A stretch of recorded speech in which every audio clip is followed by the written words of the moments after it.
चलिए दोस्तों, आज हम लोग सीखेंगे चार्ट एनालिसिस। चार्ट एनालिसिस बहुत इंपॉर्टेंट चीज है स्टॉक मार्केट के लिए। स्टॉक मार्केट में जो भी ट्रेडर्स नए हैं उनको बहुत टाइम बाद पता चलता है कि हमें चार्ट एनालिसिस भी करनी है। चार्ट एनालिसिस कैसे की जाती है, कैंडलस्टिक क्या होते हैं, कैंडलस्टिक पैटर्न क्या होते हैं, ट्रेड लाइन क्या होती है, सपोर्ट और रेजिस्टेंस क्या होते हैं। ये सब सीखते सीखते लोगों को बहुत टाइम लग जाता है। बहुत लॉस कर चुके होते हैं। जब तक ये सीखते हैं तब तक उनका काफ़ी कुछ लॉस हो चुका होता है। या तो वो टेलीग्राम के टिप्स पे काम कर रहे होते हैं या फिर कुछ अलग लेवल की कहानी होती है स्टॉक मार्केट में। तो बहुत सारी चीज़ें इस तरह से होती हैं। तो आज की ये वीडियो ना, मतलब कि इस वीडियो को मैं बहुत मूड में बैठा हूँ कि मैं इस वीडियो में जो भी बताऊंगा ना वो चार्ट पे आपको मास्टर बना देगा। जब आप ये वीडियो खत्म करोगे तो उस टाइम आपको लगेगा आप चार्ट के मास्टर हो। तो इस वीडियो को पूरा देखना।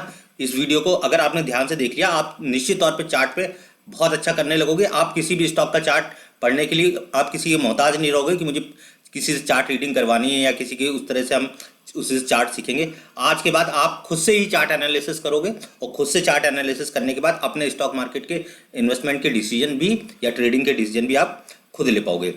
तो जिन भाइयों ने भी अभी इस चैनल को सब्सक्राइब नहीं किया है तो चैनल जरूर से सब्सक्राइब कर लें, बेल आइकन प्रेस कर लें, ताकि इस तरह की लर्निंग वीडियो जब भी आते हैं ना तो उस तरह के वीडियोस आपको मिलते रहे और आपसे लर्निंग होती है। देखिए, बहुत सारे स्टॉक मार्केट में कंटेंट क्रिएट करते हैं, लेकिन मुझे लगता है जेन्युइन कंटेंट जब क्रिएट होता है ना तो फिर उससे आपको अंदर से बहुत अच्छा लगता है कि नहीं, जो चीज़ें मैं कर रहा हूँ वो जेन्युइन कंटेंट है, मीन जेन्युइन चीज़ें हैं और वो उससे कहीं ना कहीं आपको बेनिफिट हो रहा है। तो हम लोग शुरू करते हैं चार्ट एनालिसिस में। पूरा ये जो भी है चार्ट एनालिसिस का आपको सारी चीज़ें बताऊंगा।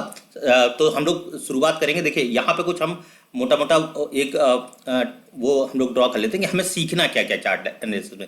देखिए, सबसे पहले चार्ट एनालिसिस होती है तो सबसे जो हमें लगता है इंपॉर्टेंट चीज़ है वो होता है आपका टाइम फ्रेम। आपको टाइम फ्रेम आपको देखना आना चाहिए कि आपको किस टाइप पे आपको चार्ट एनालिसिस देखनी है, क्योंकि डिपेंड करता है कि आप किस टाइप के ट्रेडर हैं। आप ट्रेडिंग कर रहे हैं, आप स्विंग ट्रेडिंग कर रहे हैं, आप इन्वेस्टमेंट कर रहे हैं।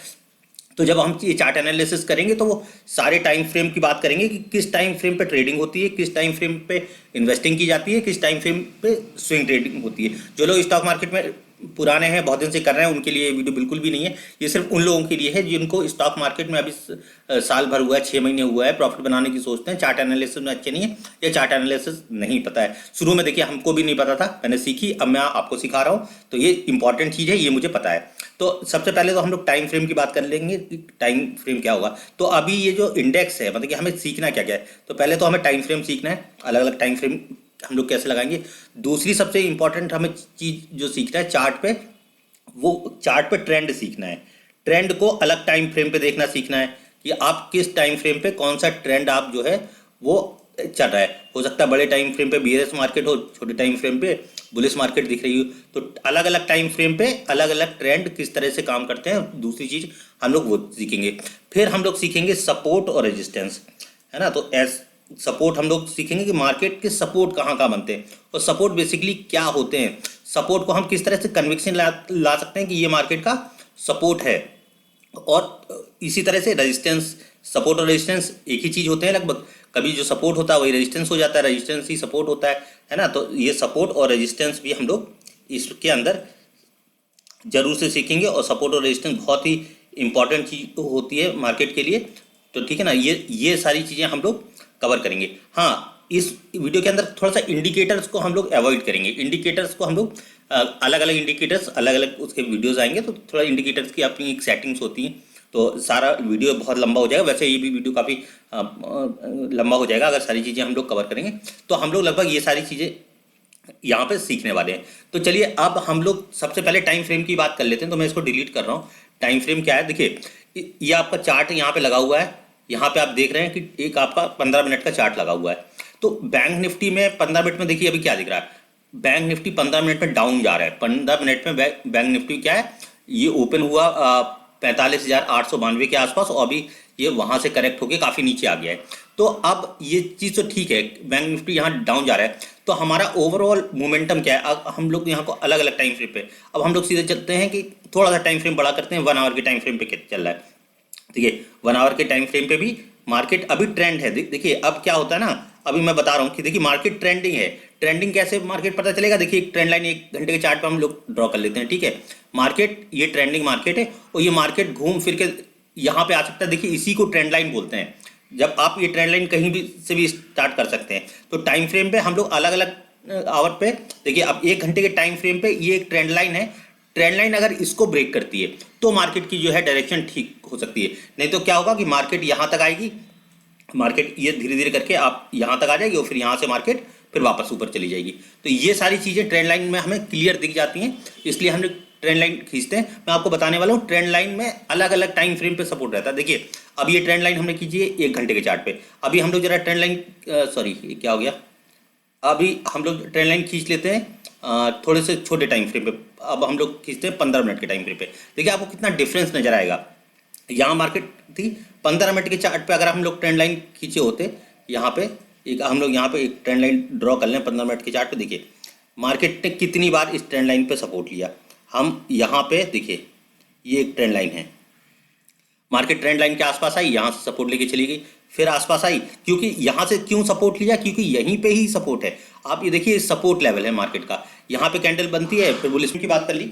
तो अभी ट्रेंड लाइन और टाइम फ्रेम को हम मिक्स करने की कोशिश नहीं करेंगे। हम लोग टाइम फ्रेम में, हम लोगों ने शुरू में बात करी थी कि टाइम फ्रेम हमें ट्रेडिंग के लिए कौन सा टाइम फ्रेम यूज़ करना है और हमें स्विंग ट्रेडिंग के लिए कौन सा टाइम फ्रेम यूज़ करना है। देखिए अगर आपने ये चीज़ समझ ली तो आप स्टॉक मार्केट में कभी भी ना, आपको देखिए आपको जब भी ट्रेडिंग करनी है तो आपको ट्रेडिंग करनी है तो उसके लिए कौन सा टाइम फ्रेम, ट्रेडिंग क्या होती है, डेली ट्रेडिंग, उसको बोलते हैं डे ट्रेडर। जो आप इंट्राडे ट्रेडिंग करते हैं ना, निफ्टी में, बैंक निफ्टी में कुछ स्विंग पोजीशन ही बनते हैं। अगर आप ऑप्शन सीरर हैं तो स्विंग बना सकते हैं। कोई लोग कॉल भी बाय करते हैं, लेकिन ओवरनाइट पोजीशन बहुत कम लोग रखते हैं जो लोग डे ट्रेडिंग करते हैं। तो डे ट्रेडिंग के अंदर जो टाइम फ्रेम यूज़ होता है, मेन जो टाइम फ्रेम है वो आपका इस्तेमाल होगा 15 मिनट का टाइम फ्रेम और 5 मिनट का टाइम फ्रेम। 15 मिनट का चार्ट हम लोग देखेंगे, 5 मिनट में एंट्री, स्टॉप लॉस, 5 मिनट या इससे नीचे का भी टाइम फ्रेम, 3 मिनट का टाइम फ्रेम, 2 मिनट का टाइम फ्रेम और 1 मिनट का टाइम फ्रेम। तो सबसे बड़ा इंट्राडे के लिए टाइम फ्रेम होगा 15 मिनट का टाइम फ्रेम। ये टाइम फ्रेम, उसके नीचे के टाइम फ्रेम क्या होगा, ये एंट्री के लिए होंगे। एंट्री और स्टॉप लॉस आप यहाँ बनाओगे, आप एंट्री करोगे यहाँ पे, यहीं पे आप अपने एसएल भी प्लान करोगे कि छोटे टाइम फ्रेम पे आपको एसएल मिल जाएंगे वहाँ पे। तो आप 15 मिनट के टाइम फ्रेम के भी नीचे करते हो तो आपको चलेगा। वो आपके साथ एक्सपीरियंस के साथ आएगा। जितना आपका एक्सपीरियंस बढ़ता जाएगा ना मार्केट में, वो चीज़ें तब आपके साथ आने वाली हैं। तो आप डे ट्रेडिंग करेंगे। लेकिन ये डे ट्रेडिंग के लिए जो टाइम फ्रेम है 15 मिनट, 5 मिनट है ना, तो इसको हम लोग थोड़ा सा अलग करेंगे। ये जो टाइम फ्रेम है ना वो अलग है, मतलब कि इसमें हम एसएल प्लान करते हैं, एंट्री प्लान करते हैं। लेकिन 15 मिनट का मेन टाइम फ्रेम ये है, 15 मिनट का टाइम फ्रेम, फिर 5 मिनट का टाइम फ्रेम। लेकिन जो मार्केट का हम ओवरऑल व्यू बनाएंगे वो हम बनाएंगे 1 आवर के टाइम फ्रेम पे। हालांकि हम इंट्राडे ट्रेडिंग कर रहे हैं तो आपको डेली कैंडल, निफ्टी में जैसे कोई डेली कैंडल बन रही है तो इस डेली कैंडल का लो, क्लोज, ओपन, हाई, ये सारी चीज़ें भी हम लोग एक बार जरूर चेक करते हैं। क्योंकि हमें डे ट्रेडिंग करनी है तो मार्केट का ओवरऑल व्यू हमें पता करना होता था कि ओवरऑल व्यू, ओवरऑल मार्केट किस तरह से जा रही, किस तरह से मार्केट ओवरऑल प्लान कर रही। तो ये भी बहुत इंपॉर्टेंट चीज़ें हो जाती हैं जब हम मार्केट का व्यू बनाते हैं। तो उसके बाद अगर हम लोग टाइम फ्रेम की बात करें स्विंग ट्रेड के लिए, ये daily time frame day trading के लिए हो गया। अगर आपको स्विंग ट्रेड लेने हैं, आप स्विंग ट्रेड लेते हैं, 2 दिन का, 3 दिन का ट्रेड लेते हैं। ये स्विंग ट्रेडिंग ज़्यादातर स्टॉक्स में लिए जाते हैं। आप ये निफ्टी, बैंक निफ्टी में स्विंग ट्रेडिंग नहीं करनी है हमें। हमें स्टॉक, कोई स्टॉक खरीदना है, जैसे आप टाटा पावर खरीदना है, टाटा पावर खरीदना है तो टाटा पावर हमको बाय करना है तो हमें 5 दिन का ट्रेड, हफ्ते भर का ट्रेड या 2-3 दिन का ट्रेड जो है वो मिलता है। तो वो आप स्विंग ट्रेडिंग के लिए आपको जो बड़े टाइम फ्रेम होते हैं, डेली टाइम फ्रेम, इसको हम लोग डेली कर लेंगे और थोड़ा सा उसका जो व्यू बनाएंगे हम लोग वीकली टाइम फ्रेम से बनाएंगे। और डेली टाइम फ्रेम हम उसको वॉच करेंगे और 1 आवर के टाइम फ्रेम पे हम लोग एंट्री प्लान करेंगे कि 1 आवर पे टाइम फ्रेम पे हम लोग, आवर्ली टाइम फ्रेम है तो इस पे हम लोग एंट्री प्लान कर सकते हैं कि 1 आवर के टाइम फ्रेम पे एंट्री ले ली और कुछ दिनों के लिए, एक आध हफ्ते के लिए हमने उस स्टॉक को होल्ड किया। और अगर आप इन्वेस्टिंग करते हैं तो इन्वेस्टिंग में आपके क्या है ना, अगर आप इन्वेस्टर हैं और आपको इन्वेस्टिंग करनी है, अच्छे स्टॉक चूज़ करना है, तो आप क्या करोगे ना कि आप जो टाइम फ्रेम यूज़ करोगे वो आप इन्वेस्टिंग में वो करोगे, आप मंथली टाइम फ्रेम यूज़ करोगे, वीकली टाइम फ्रेम आप इस्तेमाल करोगे, मंथली टाइम फ्रेम पे आप व्यू बनाओगे। मार्केट जो मंथली टाइम फ्रेम पे क्या होनी चाहिए, बुलिश होनी चाहिए। वीकली टाइम फ्रेम पे मार्केट को आप वॉच करोगे और डेली टाइम फ्रेम पे आप एंट्री लोगे। ये एकदम परफेक्ट टाइम फ्रेम है स्टॉक मार्केट के लिए और ये बहुत इंपॉर्टेंट वीडियो है स्टॉक मार्केट में इन्वेस्टिंग के लिए, ट्रेडिंग के लिए। तो आप इस तरह से आप इसको प्लान कर सकते हो स्विंग ट्रेड के लिए। और इंट्राडे ट्रेड के लिए, और ये आप इन्वेस्टिंग के लिए, ये तीनों चीज़ें आपकी मेरे ख्याल से कंफर्म हो गई होंगी कि आपको डे ट्रेडिंग में क्या करना है, आपको स्विंग ट्रेडिंग में क्या करना है, और आपको लॉन्ग टर्म इन्वेस्टिंग में किस तरह से टाइम फ्रेम देखते हैं। तो टाइम फ्रेम की बात यहाँ पे हो गई खत्म, है ना। तो जैसे हम लोगों ने शुरू में डिस्कस किया था कि हम लोग टाइम फ्रेम के साथ और भी चीज़ें डिस्कस करेंगे, तो अब टाइम फ्रेम की बात कर लेते हैं, हम थोड़ा सा ट्रेंड डिस्कस कर लेते हैं। ट्रेंड मार्केट का क्या होता है ट्रेंड। तो जैसे ये चार्ट है निफ्टी का, आपने देखा होगा निफ्टी कभी डाउन ट्रेंड में रहता है, कभी अप ट्रेंड में रहता है। तो अगर हम लोग यहाँ पर डेली चार्ट लगाएं, डेली चार्ट पे आपको ट्रेंड दिख जाएंगे कि मार्केट हम किस ट्रेंड में चला। देखिए यहाँ पे मार्केट का डेली ट्रेंड है, कई जगह आपको दिख जाएंगे। आज ये मार्केट में ये निफ्टी में पता नहीं किस तरह से कैंडल बन गई है ना। तो ये निफ्टी का जो सॉरी बैंक निफ्टी में इस तरह से कैंडल बन गई है। तो इसको हम लोग डेली टाइम फ्रेम से थोड़ा सा आर्ली टाइम फ्रेम पे करते हैं। आर्ली टाइम फ्रेम पे शायद कैंडल ना दिखे, हाँ ठीक है। अब यहाँ पे क्या है कि यहाँ पे हमें ट्रेंड की बात कर रहे थे कि मार्केट का ट्रेंड क्या है। देखिए मार्केट का ट्रेंड यहाँ पे दो तरह से ट्रेंड होते हैं मार्केट में, एक्चुअली तीन तरह के ट्रेंड होते हैं। एक अप ट्रेंड होता है, एक डाउन ट्रेंड होता है, और एक साइडवेज ट्रेंड होता है। यहाँ पे देखिए आपको तीनों ट्रेंड दिख रहे हैं।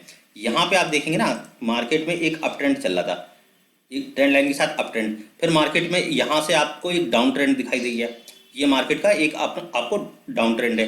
फिर यहाँ से मार्केट में फिर आपको यहाँ पे अप ट्रेंड दिखाई देने लगेगा। हम थोड़ा सा इसको मार्कर को सेलेक्ट कर लेते हैं, इसको देखिए फिर ये अप ट्रेंड है, फिर यहाँ पे मार्केट में डाउन ट्रेंड आ गया। अब ये देखिए डाउन ट्रेंड कहाँ तक गया है, ये डाउन ट्रेंड यहाँ पे स्टार्ट हुआ है, और डाउन ट्रेंड यहाँ से आपका चालू हुआ है डाउन ट्रेंड, और डाउन ट्रेंड ये देखिए कॉन्टिन्यूसली ये डाउन ट्रेंड आपका यहाँ से चलता रहा है। और फिर उसके बाद देखिए मार्केट ने किस तरह का बुलिश मोमेंटम दिखाया है कि देखिए यहाँ से, इसको डिलीट करते हैं, यहाँ से देखिए ये यहाँ पे थोड़ा साइडवेज मार्केट रहा, 2-3-4 दिन का मार्केट है, ये साइडवेज मार्केट रहा, फिर थोड़ा सा ऊपर नीचे, और फिर यहाँ से एकदम ट्रेंड चेंज हो गया।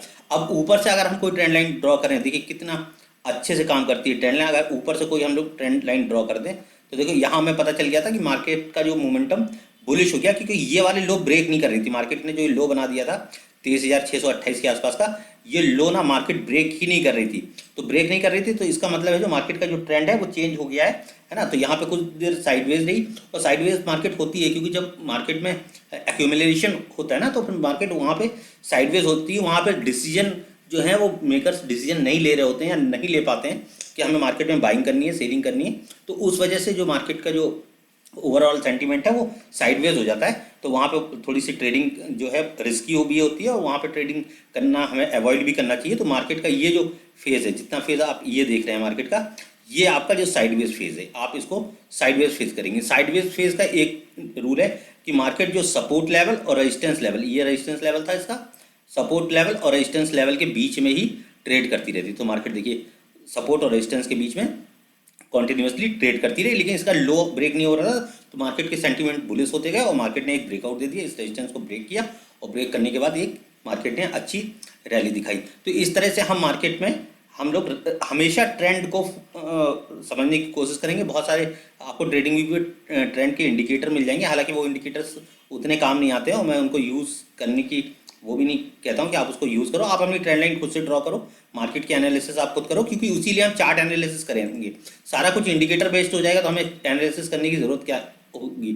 मार्केट में तो वैसे भी एनालिसिस खुद की ही काम आने वाली है, आपका रिस्क मैनेजमेंट खुद का काम आने वाला है। तो हमें दूसरों की चीज़ों पर ना, रेडीमेड चीज़ों पे इस मार्केट में थोड़ा कम ही भरोसा करेंगे। जितना कम भरोसा करेंगे, अपने ऊपर जितनी कन्वेक्शन होगी, मार्केट उतना ही अच्छा आपको प्रॉफिट दे सकती है, उतना ही अच्छा आप इस मार्केट से कमा पाओगे। तो यहाँ पे आपने ट्रेंड को समझ लिया है ना, साइडवेज ट्रेंड भी समझ लिया। तो आप ओवरऑल मार्केट में हमने 3 ट्रेंड समझ लिए कि मार्केट में एक अप ट्रेंड होता है ना, एक डाउन ट्रेंड होता है, और एक साइडवेज ट्रेंड होता है। देखिए यहाँ पे आपको मार्केट दिख रही होगी, यहाँ पे साइडवेज ट्रेंड में जो है आपको मार्केट दिख रही है। ये देखिए इस साइडवेज ट्रेंड मार्केट का यहाँ पे बना हुआ है। तो यहाँ पे साइडवेज ट्रेंड है, तो इस ट्रेंड को कब ब्रेक किया, जब ये रेजिस्टेंस जोन है। अब हम बात कर लेते हैं ओवरऑल मार्केट में कि रेजिस्टेंस क्या होता है ना। रेजिस्टेंस और सपोर्ट जाना भी उतना ही जरूरी है जितना आपको ट्रेंड लाइन और वो सारी जरूरत है। तो रेजिस्टेंस जानेंगे हम लोग, और दूसरा क्या जानेंगे, सपोर्ट। तो ये भी बहुत इंपॉर्टेंट टॉपिक है, रेजिस्टेंस और सपोर्ट। मार्केट रेजिस्टेंस और सपोर्ट कहाँ लेती है, तो बहुत अच्छा रेजिस्टेंस और सपोर्ट को मार्केट फॉलो करती है ना। अगर आप इन सारी चीज़ों के साथ रेजिस्टेंस और सपोर्ट जानेंगे तो ओवरऑल ये चार्ट की पूरी एनालिसिस आप सीख गए। तो मार्केट में आपको क्या क्या जानना था आपको पता चल गया कि मार्केट में हमको अब रेजिस्टेंस और सपोर्ट जानना है। तो रेजिस्टेंस और सपोर्ट जानने के लिए हम लोग एक यहाँ पे एक एग्जांपल ले लेते हैं कि मार्केट एक रेजिस्टेंस फेस कर रही थी इस लेवल के आसपास। बिल्कुल एकदम परफेक्ट एग्जांपल लेंगे। मार्केट इस लेवल के आसपास एक रेजिस्टेंस कर रही थी। मार्केट नीचे आती है, फिर ऊपर जाती है, फिर नीचे आ जाती है, फिर यहाँ पे इसको ब्रेक नहीं करती। यहाँ पे एक फेक ब्रेकआउट आता है।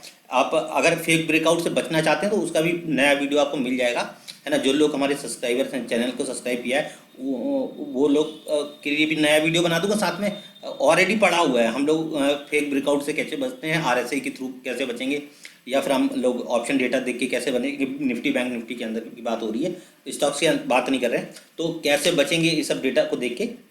तो देखो ये सब एक सपोर्ट जोन आपका ये है ना। एक तो आप देखिए मार्केट यहाँ से गई, जब इसको ब्रेक किया तो इस सपोर्ट जोन तक आई मार्केट, है ना।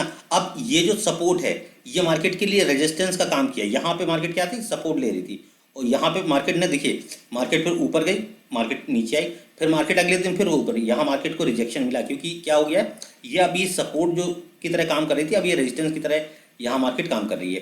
तो यहाँ मार्केट को रिजेक्शन मिला, फिर यहाँ मार्केट को रिजेक्शन मिला, फिर मार्केट में ये आया ब्रेकआउट। अब ये ब्रेकआउट आने के बाद ये दूसरा उसको रेजिस्टेंस फेस करना पड़ा, कहाँ पे देखिए लगा, इसी लेवल के आसपास दोबारा इसको रेजिस्टेंस फेस करना पड़ा। फिर जब इस मार्केट ने रेजिस्टेंस फेस किया तो फिर नया ब्रेकआउट आया, तो फिर यहाँ पे भी देखिए कुछ आपको रेड कैंडल्स आपको मिल जाएंगी। ये लेवल आपका जो है परफेक्ट लेवल है, और यहाँ देखिए मार्केट ने किस तरह से इस रेजिस्टेंस आपका ये था, तो इस रेजिस्टेंस को यहाँ पे ब्रेक किया, और इस रेजिस्टेंस पे कॉन्टिन्यूसली सपोर्ट लेती रही मार्केट, इस रेजिस्टेंस को ब्रेक नहीं कर पाई। और फिर अब उसके लिए जो नया रेजिस्टेंस बना था ना, वो इस लेवल का कहीं पे बना था। तो जब इस रेजिस्टेंस को जब मार्केट ब्रेक कर पाई, फिर मार्केट एक रैली दिखाई, और मार्केट इस रेजिस्टेंस को फॉलो कर रही है। देखिए आप यहाँ पे सपोर्ट था, ये रेजिस्टेंस था जो कि यहाँ सपोर्ट की तरह काम कर रहा था, तो मार्केट ने यहाँ पे भी सपोर्ट लिया है। आप देख सकते हैं मार्केट यहाँ पे भी सपोर्ट लिया है, मार्केट ने यहाँ भी सपोर्ट लिया है। तो सपोर्ट और रेजिस्टेंस भी मार्केट में इसी तरह से काम करते हैं, और सपोर्ट और रेजिस्टेंस बहुत इंपॉर्टेंट चीज़ें होती हैं मार्केट के लिए। तो इसको भी आपको समझना बहुत ही इंपॉर्टेंट है। अगर आप सपोर्ट रेजिस्टेंस समझ गए तो आप काफ़ी हद तक अपने ट्रेड में जो है ना, आपका जो सक्सेसफुल रेशियो है ना, वो बढ़ जाएगा। तो ये चार्ट एनालिसिस हम लोगों ने जितनी भी सीखी, चार्ट एनालिसिस में हमने ओवरऑल जो चीज़ें सीखी हैं, हमने टाइम फ्रेम सीखा चार्ट एनालिसिस के अंदर, हमने यहाँ पे सपोर्ट सीखे, हमने रेजिस्टेंस सीखे, हमें किस ट्रेड के लिए कौन सा आप इन्वेस्टर हैं तो कौन सा टाइम फ्रेम यूज़ करना है, आप स्विंग ट्रेडर हैं तो कौन सा टाइम फ्रेम यूज़ करना है, या फिर आप डे ट्रेडर हैं तो कौन सा टाइम फ्रेम यूज़ करना है। हमने वो सारी चीज़ें भी यहाँ पे डिस्कस करी और यहाँ पे सीखा। और हम लोगों ने ट्रेंड सीखे, जो कि आप ट्रेंड की बात करते हैं ना, कि कौन कौन से मार्केट में ट्रेंड हम लोगों ने ड्रॉ किए। तो ये मार्केट का ओवरऑल स्ट्रक्चर होता है। अब बहुत इंपॉर्टेंट बात मैं इस वीडियो में आपको बताना चाहता हूँ। देखिए दोस्तों, ये सारी चीज़ें ना आपको सिर्फ चार्ट पे देखने की नहीं मिलेंगी, आपको ये आप कभी भी कोई भी स्ट्रक्चर देखिएगा, ये मैं बहुत अंदर की बात बता रहा हूँ। आप कभी भी कोई स्ट्रक्चर देखिएगा, जैसे आपको पहाड़ों का स्ट्रक्चर आपको दिख जाए, है ना, पहाड़ों का स्ट्रक्चर आपको इस तरह से कहीं पे आपको दिख जाएगा, तो आप देखेंगे कि वो भी ना किसी तरह इस तरह सपोर्ट और इस तरह के रेजिस्टेंस को फॉलो करते हैं। आप कभी पेड़ों का स्ट्रक्चर देखिएगा, कहीं आप घने जंगलों में जाइएगा तो आपको इस तरह से, हाईवे पे कभी खड़े हो जाइए तो इस तरह से आपको दिखते हैं। तो वो भी इसी तरह के ट्रेंड, इसी तरह के ब्रेकआउट, इस तरह से चीज़ें करते हैं। तो हमें देखना है कि आपको दिखने लगेंगी चीज़। जब आप चार्ट पे परफेक्ट हो जाओगे ना, तो आप हर जगह वो चीज़ें देख पाओगे, और देखने के बाद आपको समझ में आ जाएगी कि स्टॉक मार्केट ह्यूमन साइकोलॉजी से चलती है, और स्टॉक मार्केट ह्यूमन साइकोलॉजी के को ही फॉलो करती है। वहाँ पे लोगों के अपना होता है, जैसे FIs होते हैं, DIs होते हैं। हालांकि ये बड़े इन्वेस्टर होते हैं, मार्केट को मैनिपुलेट करते हैं, ऊपर नीचे ले जाते हैं, लेकिन वो बिना चार्ट पैटर्न बनाए, वो बिना इस तरह की चीज़ें क्रिएट किए वो नहीं बना सकते, क्योंकि मार्केट सालों से इसी तरह से चली आ रही, और मार्केट वर्षों तक इसलिए तक चली आएगी। चाहे आप वो आप कर लें, एल्गो ट्रेडिंग कर लें, चाहे किस तरह से ट्रेडिंग कर लें, तो अभी मार्केट इसी तरह से चलेगी। हाँ, मार्केट में बदलाव होते हैं, मार्केट में चेंजेस होते हैं, क्योंकि एक सर्टेन लेवल पे लोग काम करते हैं मार्केट में। जैसे अभी हम लोग बात कर लें कि सुबह सुबह मार्केट में थोड़ी सी वॉलेटिलिटी होती है, सुबह मार्केट मूव कर जाएगी, फिर दिन में मार्केट ऐसे रहेगी, फिर 1:30-2 बजे के बाद में मैंने अक्सर देखा कि मार्केट फिर ब्रेक करेगी, या नीचे की तरफ ब्रेक कर जाएगी, या ऊपर की तरफ ब्रेक कर जाएगी। तो इस तरह की मूवमेंट मार्केट दे देती है। तो हमें जब वो आएंगी, आपको प्रैक्टिस करते करते, जितनी अच्छी आपकी प्रैक्टिस होगी उतना अच्छा ही आप लोग मार्केट में कर पाओगे। तो अगर ये वीडियो ओवरऑल आपको अच्छा लगा तो आप इस पे जरूर फोकस करिएगा, लर्निंग पे बिल्कुल फोकस करिए। आप देखिए जब जितनी लर्निंग अच्छी रहेगी ना उतना हमारा कॉन्फिडेंस लेवल बढ़ेगा, है ना। तो जिन लोगों ने अभी तक नहीं सब्सक्राइब किया है चैनल, तो वो तो सब्सक्राइब जरूर कर लें, क्योंकि इतना अच्छा कंटेंट ना मैं आपको दे रहा हूँ। ये आपको कंटेंट बहुत सारे यूट्यूब चैनल हैं उन पर भी मिलता है, लेकिन आपको जितना अच्छा कंटेंट ये मैं हिंदी में दे रहा हूँ ना, आपकी भाषा में समझा रहा हूँ, आपको बहुत ज़्यादा समझ में आने वाला है। तो सब्सक्राइब जरूर कर दीजिए, लाइक जरूर कर दीजिए वीडियो को कि आपको समझ में आया है, और कमेंट इस पर जरूर कर दीजिए कि आपको क्या नहीं समझ में आया है। अगर कमेंट करेंगे तो मैं कमेंट आपके रिप्लाई कर दूंगा। और साथ में भैया घंटी वाला बटन जरूर दबा दो, ताकि जो है कि आपको नोटिफिकेशन